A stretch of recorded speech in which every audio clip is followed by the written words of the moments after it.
University life is an indelible part of the American scene.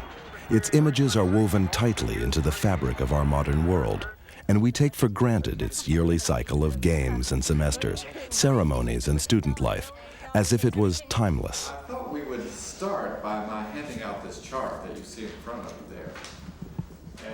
Yet all this is a recent invention, a carefully nurtured system that was designed to provide the new nation of America with a cohort of enlightened citizens and responsible voters. No man contributed more to its invention than Thomas Jefferson. Modern liberal arts education springs in large part from what he wrought here in the Virginia hills little more than 150 years ago.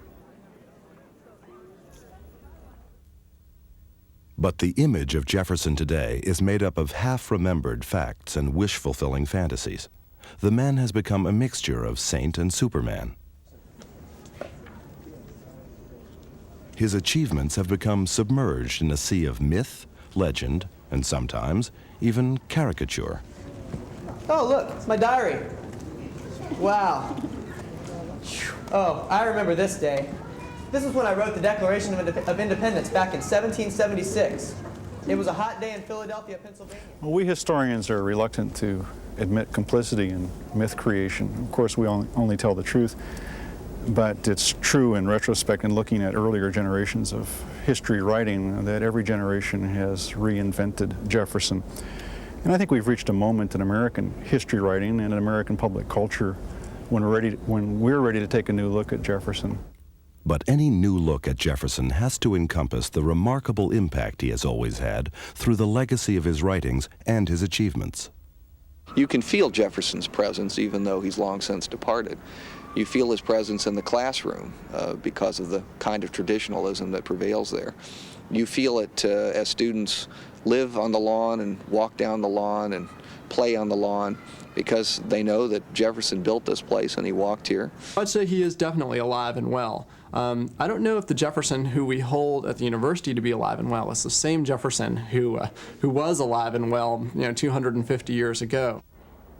The University of Virginia was, in a sense, the crowning achievement of Jefferson's long and inventive life, for it combined his wish to provide a new physical architecture for the American nation with a determination to create a new moral architecture as well. The university would mold the new democratic man for the infant republic. But how did such an original mind arise on the colonial frontier? What events, what realities shaped this quintessential man of the Enlightenment, who was skilled in architecture, music, science, and political philosophy, who was equally at home in Paris or London, Philadelphia, or the frontier?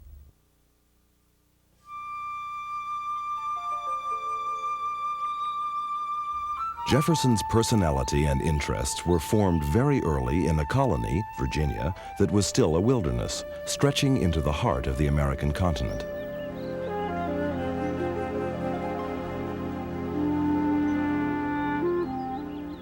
Virginia was always Jefferson's center of gravity, pulling him back from the magnetic tug of national affairs as he helped to create and later govern the new United States.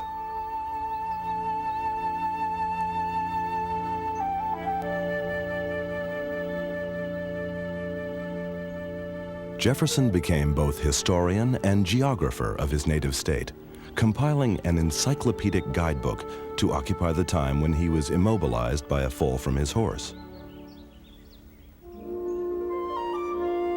This task produced a detailed exploration of Virginia's rivers and mountains, flora and fauna, towns and villages. But he also used the book to refute the European idea that America was doomed to degeneracy by a climate of dismal swamps, impenetrable forests, and extremes of heat and cold.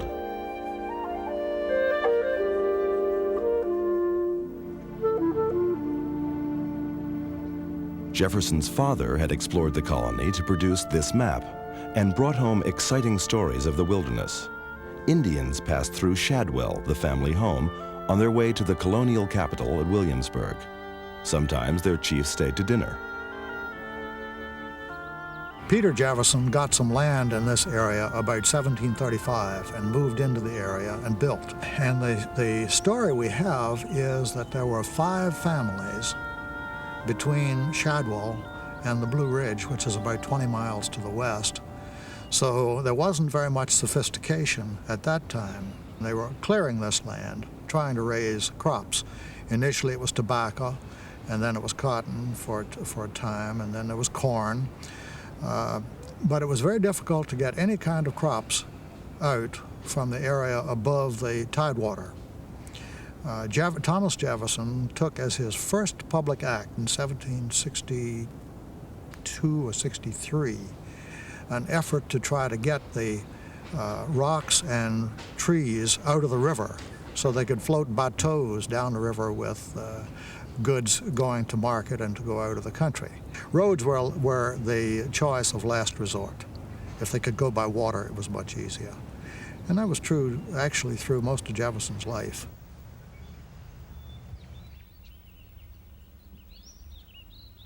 When Jefferson was still a small child, he moved with his family to a farm and plantation called Tuckahoe near Richmond. Tuckahoe had belonged to Jefferson's maternal uncle, who asked Peter Jefferson in his will to take care of the plantation. Jefferson's systematic education began here, where he lived with his sophisticated cousins, the Randolphs, who were related to the British aristocracy. The tiny schoolhouse near the main residence provided Jefferson's first exposure to classroom education. Tuckahoe could hardly help but impose itself on the impressionable eyes of the boy from the frontier. Perhaps the house's plain but stately lines began to shape his interest in architecture. He read with an astonishing range, and by the age of 10, he had learned French and the rudiments of Latin and Greek. Jefferson's enthusiasm for educational innovation took root when he moved on from Tuckahoe to the College of William and Mary at Williamsburg.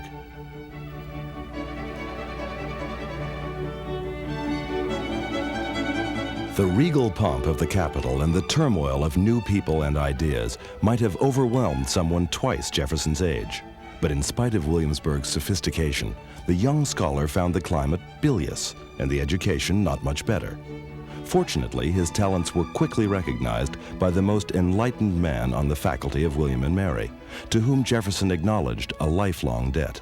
It was to my great fortune, and what probably fixed the destinies of my life, that Dr. William Small of Scotland was then professor of mathematics, a man profound in most of the useful branches of science, with a happy talent of communication, correct and gentlemanly manners, and an enlarged and liberal mind. He, most happily for me, became soon attached to me and made me his daily companion.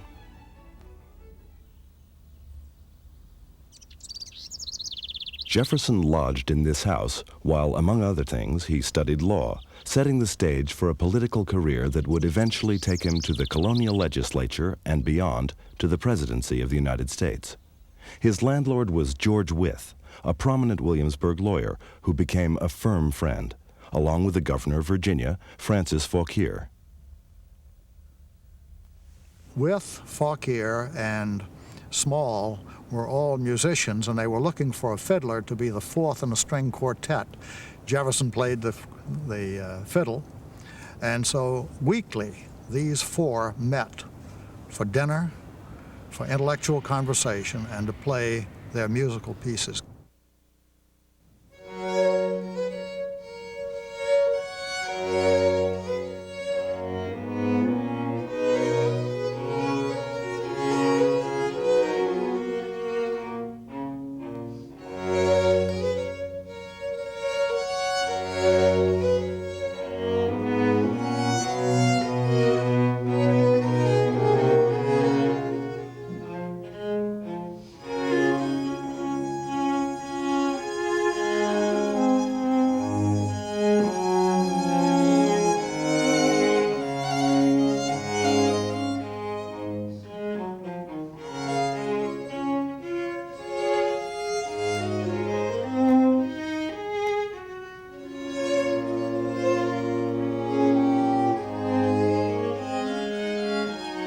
Can you imagine what this did to the mind of a 17-year-old who had lived in the back country up to that time. It just absolutely turned Jefferson's views of himself and the world on end. Thanks to these men, Jefferson began to learn about science and the system of things in which we are placed. The seeds of his irrepressible intellectual curiosity were sown. Nothing had to be taken at face value. Any opinion could be doubted until the evidence was in, including the proclaimed truths of religion. But like all colleges of the day, William and Mary existed mainly to train clergy for the Anglican Church, whose hidebound dogmatism and royalist leanings were anathema to a free-thinking young man. Jefferson clearly found a place in his life for some aspects of Christianity. He wrote a distillation of the Gospels and had as his favorite hymn, "Lord, Who's the Happy Man?"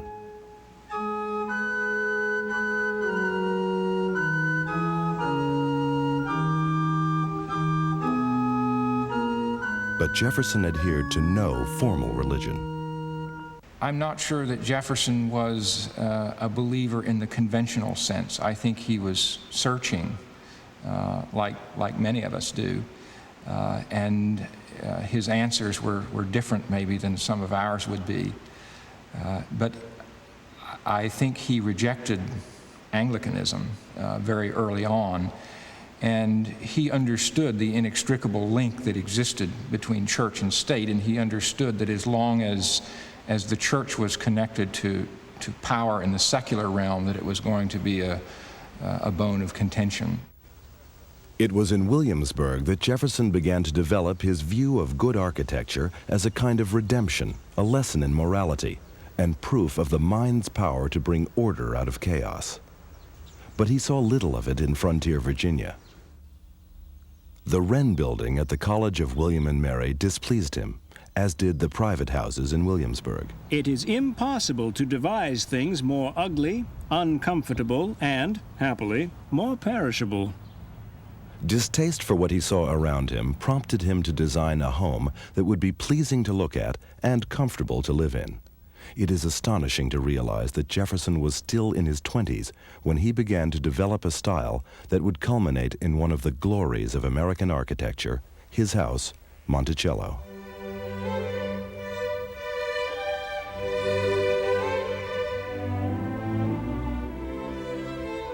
Jefferson began to build his first house on this site in 1769 and adapted and extended the building at regular intervals throughout his life.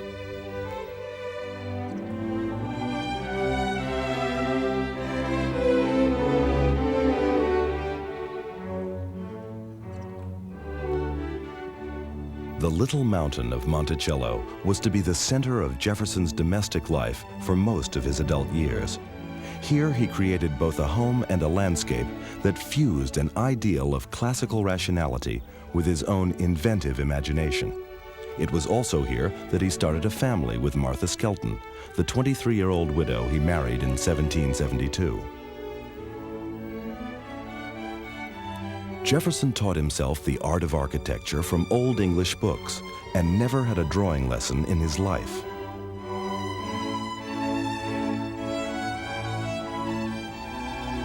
His first efforts were rudimentary, but like this plan of Monticello, they were adequate working drawings.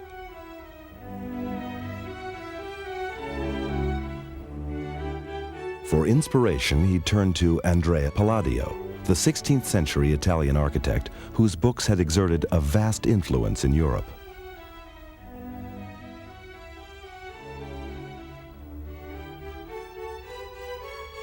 Palladio's ideas provided a framework for Jefferson to explore, adapt, and experiment, producing in Monticello a house that defies categorization.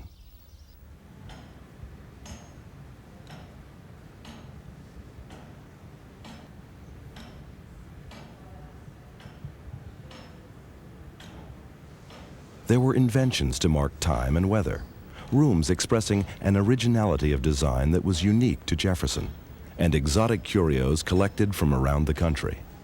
With little thought to convention, Jefferson designed Monticello the way he wanted it, as a house that in many ways reflected the twists and turns of his own mind and interests. It seems to me that Jefferson's buildings and Their furnishings reveal a personality that was eccentric, as well as intellectually engaged. Why would someone like Jefferson have a whole room painted black in the Ed Monticello? Or why would he sleep in the wall in the French manner so that he could get out on one side or the other?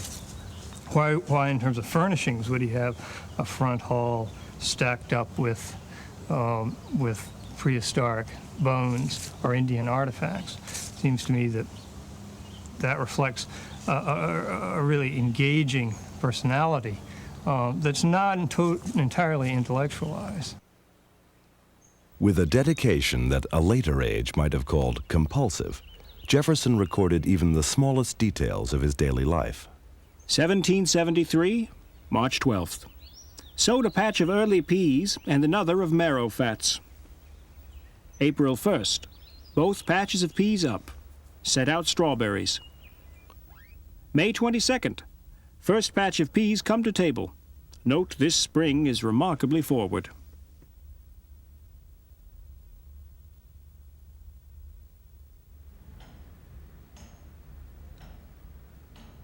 By the age of 30, Jefferson was a successful lawyer, a self-made architect, and a member of the Virginia House of Burgesses, where he sided with the militants who were challenging England's efforts to govern the destiny of her American colonies. Events were soon to propel Jefferson into using his formidable talents to serve and to shape the entire nation. And the first test of his skills was to make it possible to bring the nation into existence at all. We are reduced to the alternative of choosing an unconditional submission to the tyranny of irritated ministers or resistance by force. The latter is our choice. We have counted the cost of this contest and find nothing so dreadful as voluntary slavery. Honor, justice, and humanity forbid us tamely to surrender that freedom which we received from our gallant ancestors, and which our innocent posterity has a right to receive from us.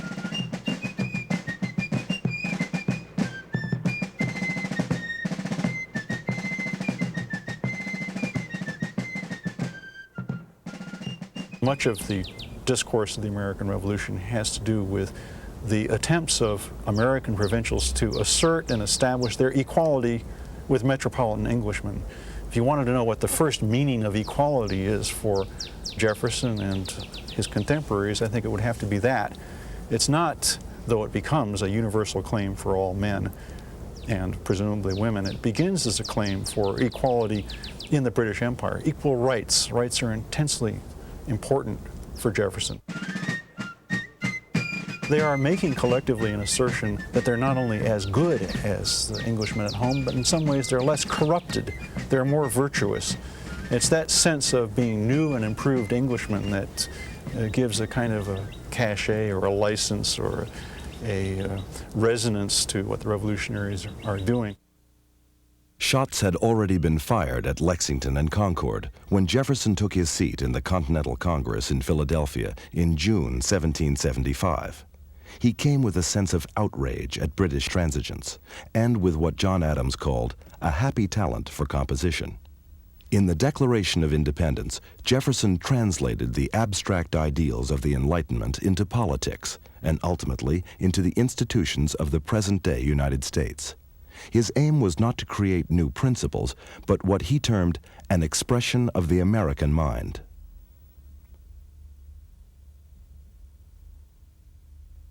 There were disappointments. Passages that violently assailed England were struck out. So were sections that condemned English participation in the slave trade, considered by Jefferson's colleagues to verge on the hypocritical. Our northern brethren also, I believe, felt a little tender under those censures. For though their people have very few slaves themselves, yet they have been pretty considerable carriers of them to others. As Jefferson's talents led to his inexorable rise in the government of the new nation, he tried to cling to an idealized vision of agrarian America. Those who labor in the earth are the chosen people of God, if ever he had a chosen people. whose breasts he has made his peculiar deposit for substantial and genuine virtue. It is the focus in which he keeps alive that sacred fire which otherwise might escape from the face of the earth. Jefferson believed that rural life bred virtue, and that democracy would only be secure in a nation of yeoman farmers. His confidence in the civilizing power of agriculture contributed to the invention of the American future, when as president he purchased the Louisiana Territory. He sent Lewis and Clark on an expedition of exploration, with a brief to collect data on flora and fauna and native peoples, and to assert American claims as far as the Pacific Ocean.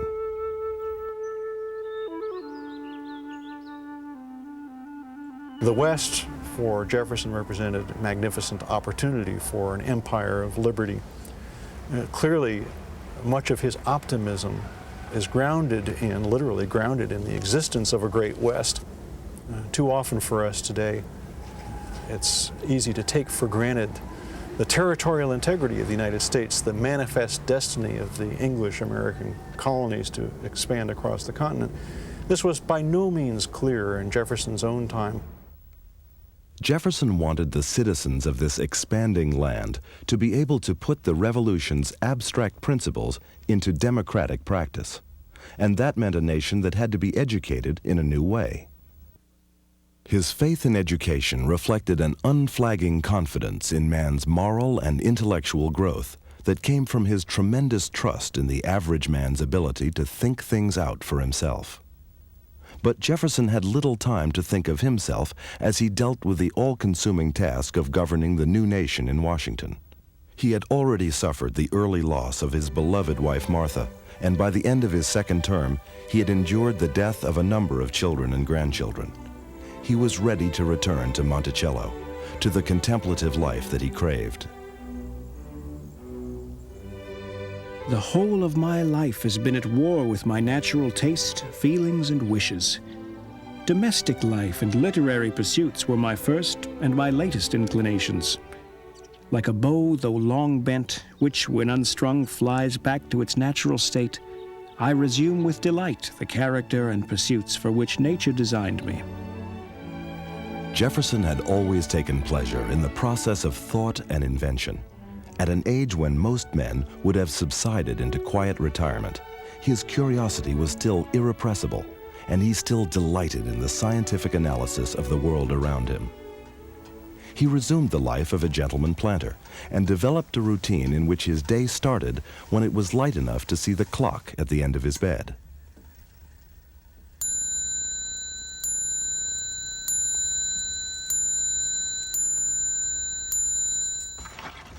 Jefferson was an avid and scientific farmer and turned his interest in science to practical use wherever he could. He invented a plow that turned earth more efficiently than those in use before. It combined his romantic vision of the farmer with his commitment to practical application. Jefferson also invented or adapted domestic items, such as what he called a polygraph for writing multiple copies, and a portable book stand to support his voracious appetite for reading. His library shows the breadth and orderliness of his intellect, and in later years, the books he classified so systematically in his catalog were to become the nucleus for the Library of Congress. It's likely that no one else in America at the time had such a wide-ranging collection of books, not only in English, but also in several ancient and modern languages which he read fluently. His belief in the importance of ideas lay at the root of his devotion to the cause of universal education. That ideas should freely spread from one to another over the globe for the moral and mutual instruction of man and improvement of his condition seems to have been peculiarly involved and benevolently designed by nature, when she made them like fire, expansible over all space without lessening their density in any point, and like the air in which we breathe, move, and have our physical being, incapable of confinement or exclusive appropriation. These students are inheritors of the Jeffersonian ideal of education at today's University of Virginia. the result of Jefferson's most ambitious attempt as an architect and educator to give concrete expression to his ideas about educating the new nation.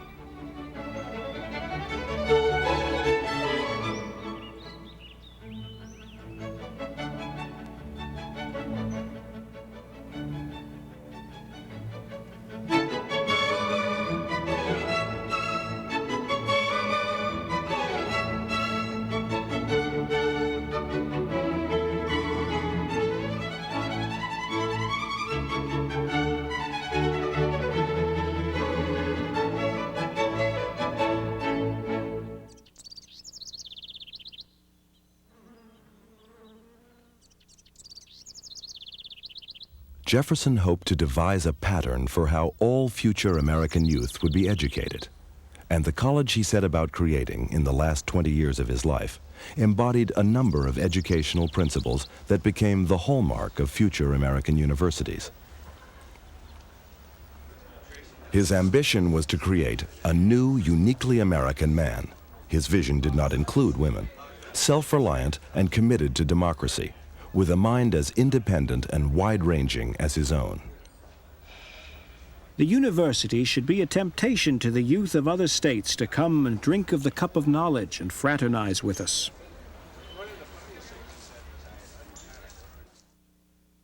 There are older colleges than the University of Virginia in the United States, colleges that eventually became universities in the 19th century. But Jefferson's College was different to start with. Firstly, other colleges still tended to emphasize what Jefferson once contemptuously dismissed as priestcraft. Even educated citizens of the new republic had grown up mainly under the tutelage of clerics, whose hearts often lay with the British crown. And Jefferson had abandoned efforts to liberalize the College of William and Mary. The moral bankruptcy of some of these clergymen Jefferson watched when he first came here probably contributed to his anti-clerical outlook later on, and probably had a lot to do with his efforts to abolish the divinity school here and to take the Anglican Church out of the affairs of the college. New England colleges like Harvard and Yale were more liberal, but their classes rarely ventured beyond religion and the classics. Jefferson felt that even the great European universities at Oxford, Cambridge, or the Sorbonne were generations behind in adapting their curricula to advances in science and technology. Mr. Jefferson's university would not be just an academy for the sons of rich planters, or designed to prepare young men for trades and careers. It was designed to transform the spirit and mind of the new republic. There's a second important characteristic of the University of Virginia that we can take too easily for granted nowadays, since it has been imitated by all modern universities. When Mr. Jefferson proposed the curriculum, he proposed that the students would select their courses. The courses were elective. This wasn't done in any other educational institution in the world, and the educators of that day thought this would be a terrible mistake, that students wouldn't make wise choices and so on.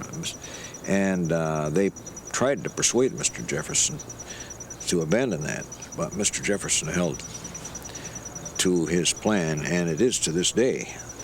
The emphasis on the student is given the responsibility of choosing his courses and his what direction he's going to go, and it has worked out very well. And they have no problem with. We shall allow students uncontrolled choice in the lectures they shall choose to attend, on the principle of letting everyone come and listen to whatever he thinks may improve the condition of his mind. Change in view. The University of Virginia began with a blank slate, a piece of land chosen by Jefferson among rolling hills outside Charlottesville and within view of Monticello. It was not an ideal time to start on such an ambitious project. Even as he sketched arches and porticos, cornices and architraves, Jefferson struggled against personal financial ruin. He was in debt to 5 different banks. He was forced to borrow against his beloved Monticello. As if that were not enough, Monticello's south pavilion caught fire and burned to the ground. Nevertheless, Jefferson summoned his failing strength for a last-ditch fight to obtain land, funds, and political support for the new university. This academical village, as he called it, sprang almost fully formed from Jefferson's pen, drawing many principles of his design from Palladio. It's easy to forget that the design of the university has purely functional origins. Jefferson owed little or nothing to earlier academic designs. Large houses are always ugly, inconvenient, exposed to the accident of fire, and bad in cases of infection. A plain small house for the school and lodging of each professor is best. These connected by covered ways out of which the rooms of the students should open. These may then be built only as they shall be wanting. In fact, a university should not be a house, but a village. As with most architects of the time, he was as concerned with the practical details of the university as with its design. Everything was considered, including the comfort and health of the people who would live there. On one of his plans, he wrote, "The pavilions fronting south should have their staircase on the east. Those fronting east or west should have the stacks at the north end of the building, that the windows may be open to the pleasantest breezes." He was also very aware of the cost of every detail. "The establishment of a pavilion and 20 chambers for each professorship will cost, therefore, $4,831.45. Such attention to cost and detail resulted in the famous serpentine walls, designed so that they were stable with only one row of bricks. And yet, out of all the detail, emerged a distinctly American type of architecture. I believe that Thomas Jefferson not only introduced a much clearer understanding of antique architecture and perhaps a new understanding of European urban design to this place, but he also intended to produce an architectural form that would suggest a uniquely American setting. His models also were to have provided the architecture with a nobility that would have paralleled his noble thinking about new governmental forms, new forms of social arrangement. When construction began, Jefferson was 74 years old. Although he walked only with difficulty and rarely ventured on foot beyond the gardens of Monticello, he personally staked out the first 3 building sites. Every second day, he rode the 7 miles from Monticello to prod the workmen along. And when he wasn't at the site, he was able to observe the activity through his telescope from Monticello. Over and above its beauty and its usefulness, Jefferson's design for the lawn performed a third task. He created a 3-dimensional textbook of architectural essays. The facade of each pavilion was different, drawing from French, Italian, and British models that students could study as they walked around the buildings. Jefferson also intended the architecture to help educate the local inhabitants. In the early 1800s, when this place was created, a setting such as this, very far from an urban center, would not generally have shown architecture at its most sophisticated.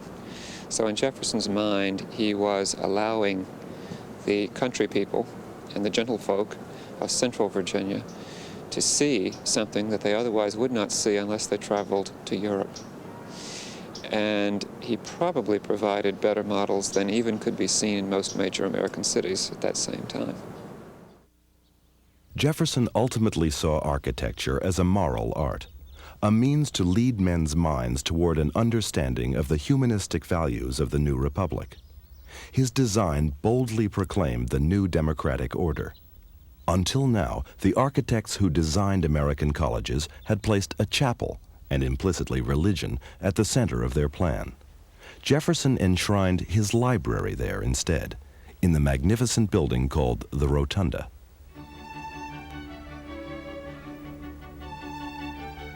The Rotunda was named for Palladio's famous Villa Rotunda in Vicenza, near Venice, and based on the Pantheon in Rome. But Jefferson made it smaller so that it wouldn't dwarf the professors' houses. Nevertheless, it still makes a grand statement in its position at one end of the lawn. This university would be a secular institution, not a sectarian one. The bases and capitals of the columns had been shipped from Italy, and a month before he died, Jefferson watched them being put in place from the balcony of one of the pavilions. The inspiration may have been drawn from temples of the Old World, but Jefferson impressed upon it, as he always did, his own distinctly American touch, putting the classical symmetries into the service of present-day needs and modern life.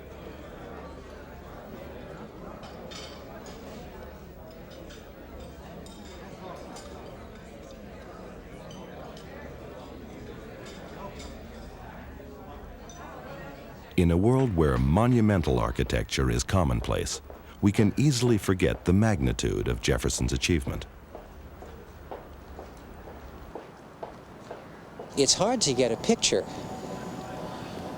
of the really awe-inspiring effort it took to create this complex. Often when you read about the creation of the University of Virginia, it's almost as if Jefferson had a design, added water and stirred, and there it was, a masterpiece.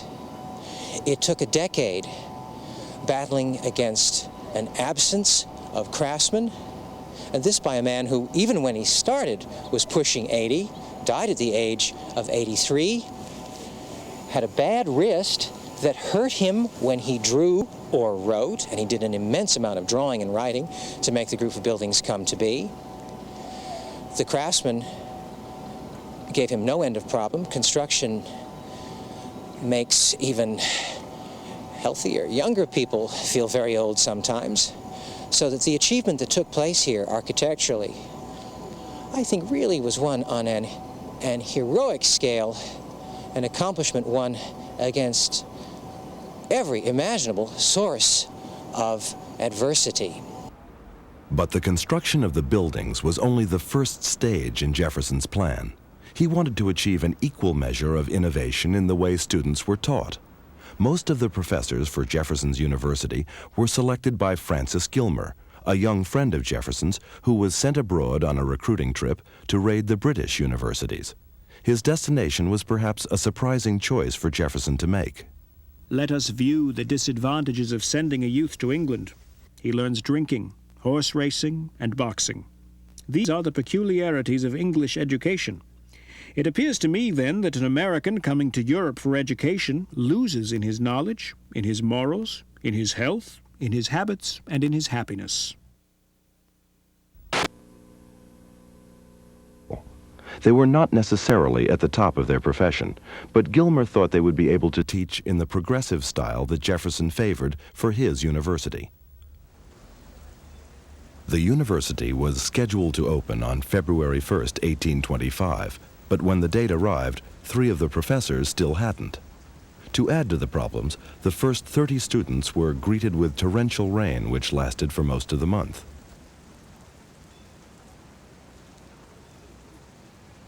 During March, more students arrived in 2s and 3s, until by April there were 60 in all. For Jefferson, still beset by debts and in failing health, the opening of his university was a major source of pride, although the early months had their teething problems. Some of the building work was behind schedule, and 1 or 2 of the professors were behaving in an unexpected way. It was planned that there would be 10 professors. There were other faculty members who were not professors. They were adjunct one way or another. But at first, they were quite separate, and the professors collected the fee. And if you were a popular professor, you could collect a lot more fees than if you were not a popular professor. And some interesting things developed out of that, which brought about a change in this. I just happened to be reading one of these the other day that one of the professors was not a popular professor, and he didn't collect very many fees, and his wife was very unhappy about this, and so she beat him up. And the board fired this professor for being beaten up by his wife, I guess. So they replaced him with another professor who was very dictatorial and so on. He didn't collect very many fees either, and he beat his wife up, and so they fired him too. But far more troublesome than disruptive professors were the activities of the students who then, as now, liked to roam the lawn at night wearing masks.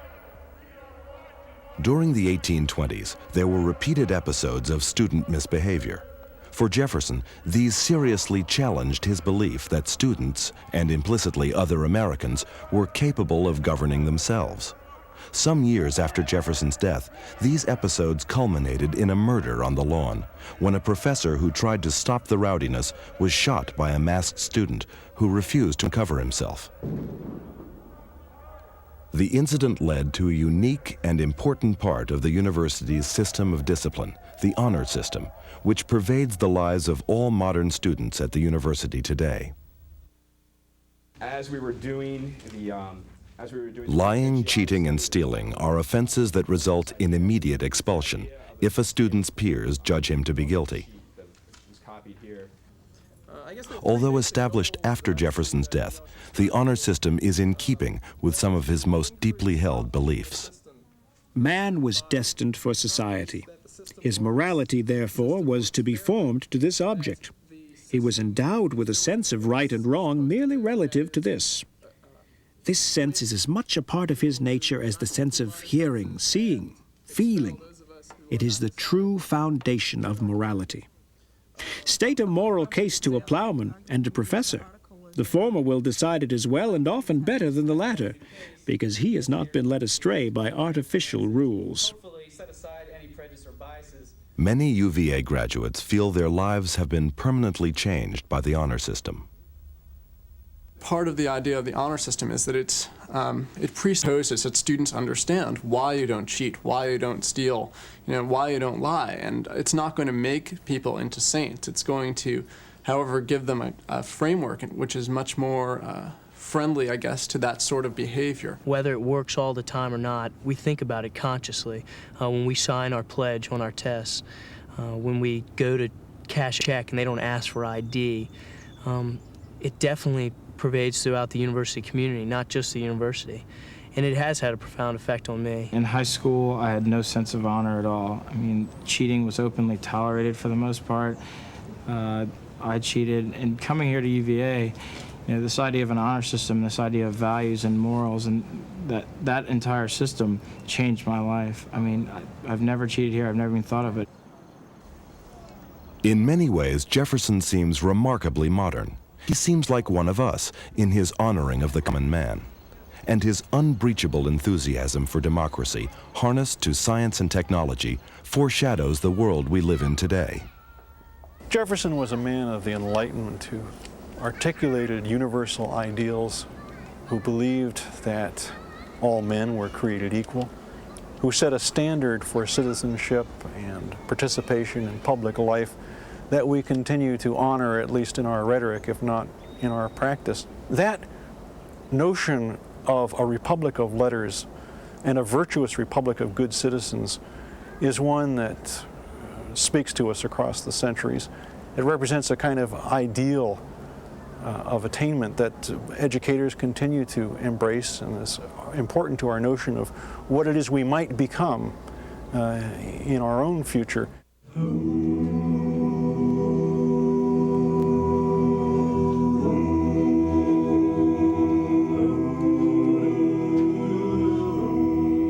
From Jefferson's own interests, we get a sense of how wide-ranging and free-thinking he wanted the students at his university to be, exploring the world of ideas from chemistry to classics, math to music.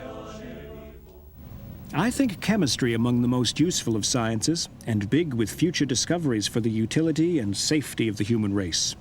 It is as yet a mere embryon. Having to conduct my grandson through his course of mathematics, I have resumed that study with great avidity. It was ever my favorite one. We have no theories there, no uncertainties remain on the mind. All is demonstration and satisfaction. I do not pretend that language is a science. It is only an instrument for the attainment of science. But that time is not lost which is employed in providing tools for future operation. More especially as in this case, the books put into the hands of the youth for this purpose may be such as will at the same time impress their minds with useful facts and good principles.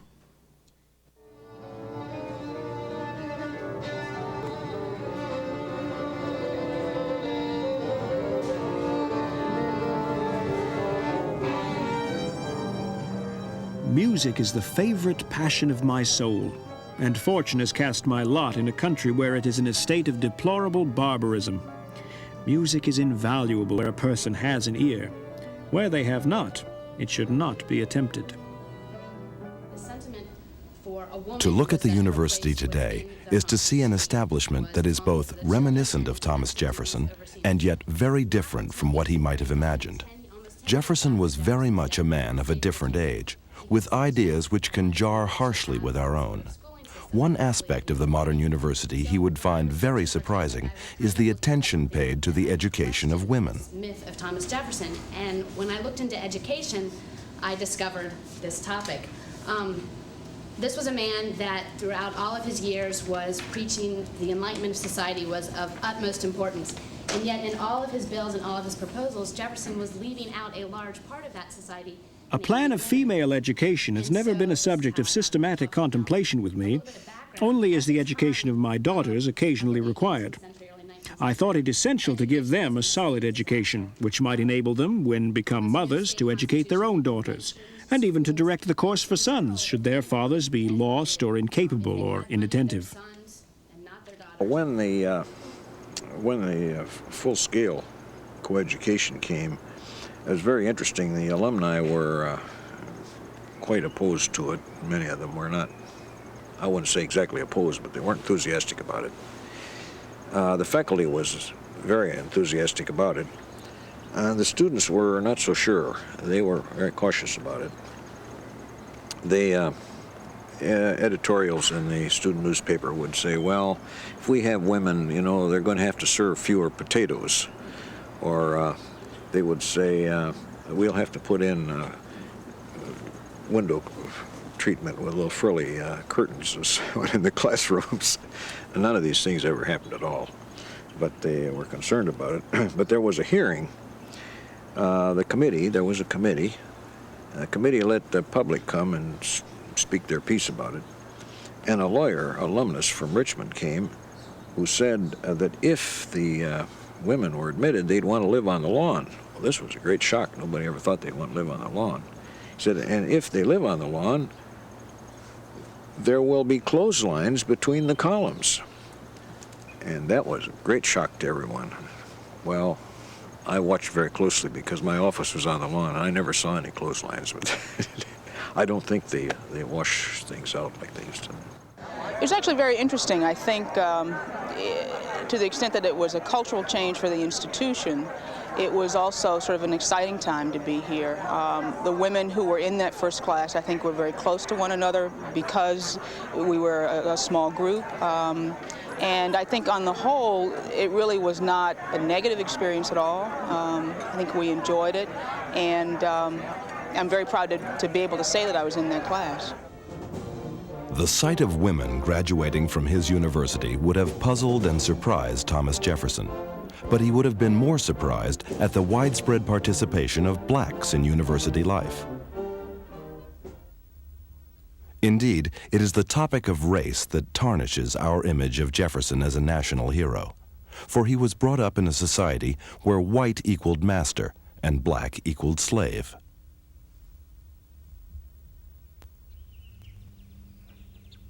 As a child, Jefferson had grown up in a slave culture. Always in the background at Tuckahoe were the slave quarters. Slaves dressed him when he woke. They cooked and served his meals. They mended his clothes.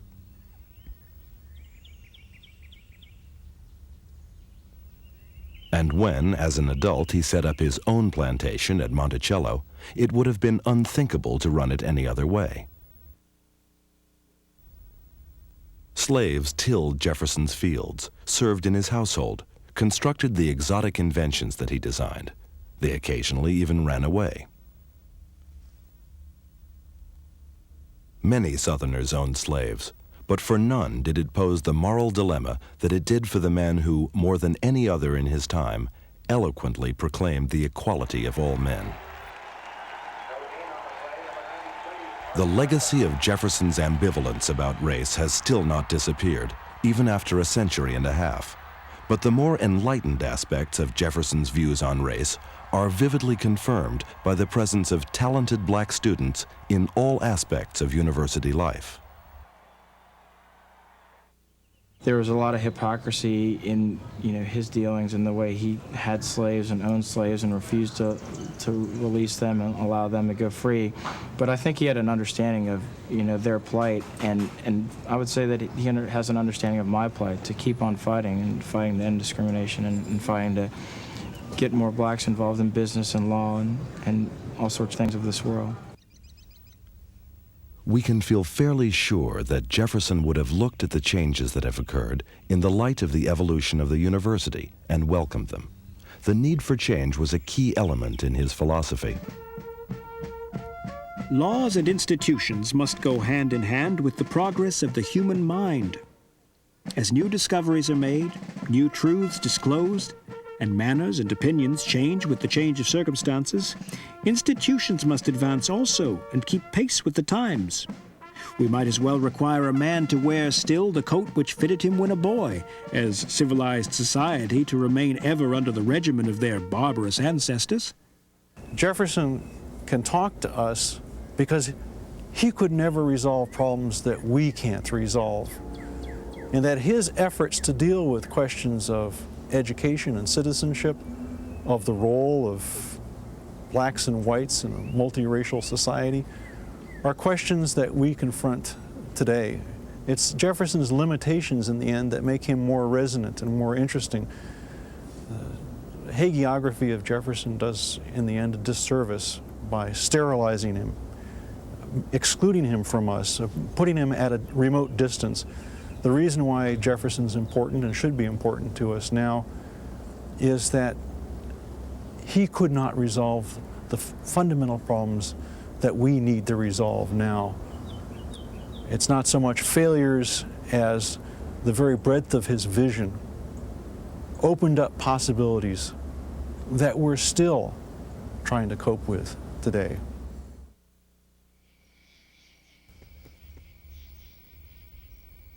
A little over a year after the opening of the university, Jefferson, 83 years old and already frail, began to weaken. In a letter to John Adams, he had ruminated on man's mortality. Our machines have now been running for 70 or 80 years, and we must expect that, worn as they are, here a pivot, there a wheel, now a pinion, next a spring, will be giving way, and however we tinker them up for a while, all will at length surcease motion. Our watches, with works of brass and steel, wear out within that period. Shall you and I last to see the course the sevenfold wonders of the time will take?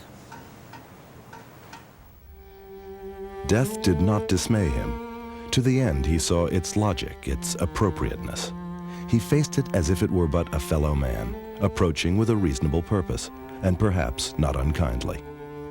There is a ripeness of time for death, regarding others as well as ourselves, when it is reasonable we should drop off and make room for another growth. When we have lived our generation out, we should not wish to encroach on another. By what some saw as a final, careful piece of planning, and others as a sign that God looked kindly on Jefferson to the end, he died on July 4th, 1826. 50 years to the hour after the signing of his most enduring literary and political invention, the Declaration of Independence, and on the same day as his friend John Adams.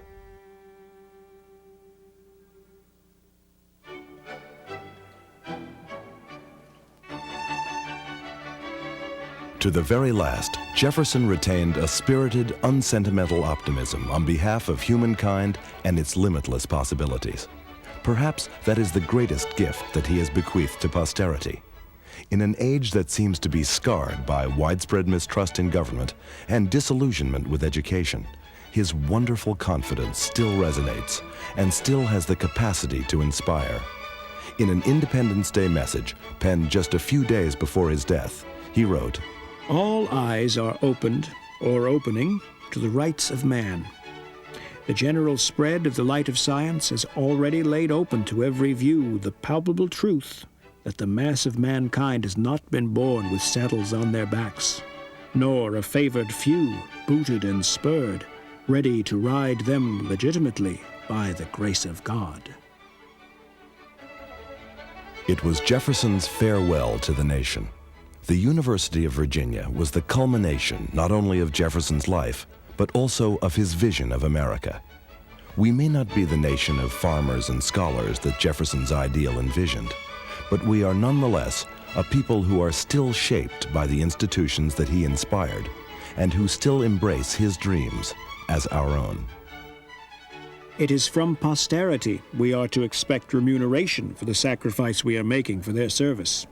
The multitude of fine young men whom we shall redeem from ignorance, who will feel that they owe to us the elevation of mind, of character, and station they shall be able to attain from the result of our efforts, will ensure us their remembering us with gratitude.